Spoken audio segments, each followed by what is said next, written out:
Hi, Dave Lee here. Thanks for joining us for this episode of FLIR Delta. If you've been looking at adding a thermal camera to your drone operations, you know the FLIR cameras come with a variety of available resolutions and lens options. There are good reasons for this.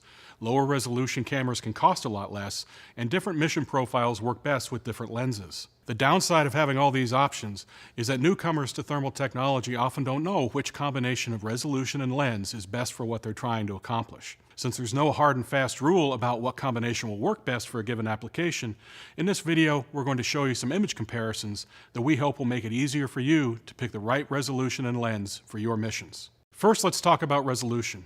FLIR's drone cameras come with two predominant resolution options, 336 by 256 and 640 by 512.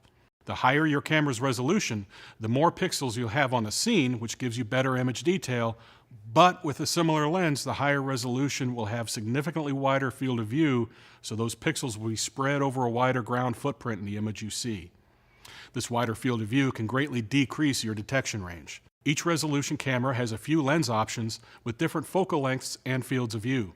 Because these lenses are not interchangeable, you need to find the right balance between image detail, ground coverage, and magnification. Let's take a look at what this looks like from the air. For this demonstration, we've staged a 6-foot-tall person and a couple of cars at a fixed location. For each camera, we'll fly directly away and note the distance at which each target becomes barely discernible. We'll also note the ambient conditions on screen. If your conditions are different, it will impact the range performance you'll see. First, we'll compare 9mm lenses with 336 and 640 resolutions. Other than image detail, one of the first things you'll notice is that the 640 camera has that wider field of view I mentioned earlier. But that wider field of view comes at the cost of detection range. As we pull back, the person in the 640 image is barely discernible at 1,095 feet, while he's still visible in the 336 image out to 1,830 feet. The car disappears at 1,730 feet in 640 and 2,950 in 336. So when comparing similar focal length lenses with different resolution, the trade-off is between image detail and ground coverage on one hand and magnification and detection range on the other.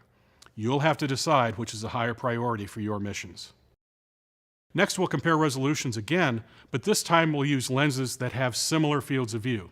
A 9mm on a 336 resolution camera and a 19mm on a 640 camera. This time, the person in the 336 image disappears from view at 1,830 feet, while he's still visible in the 640 image out to 2,260 feet.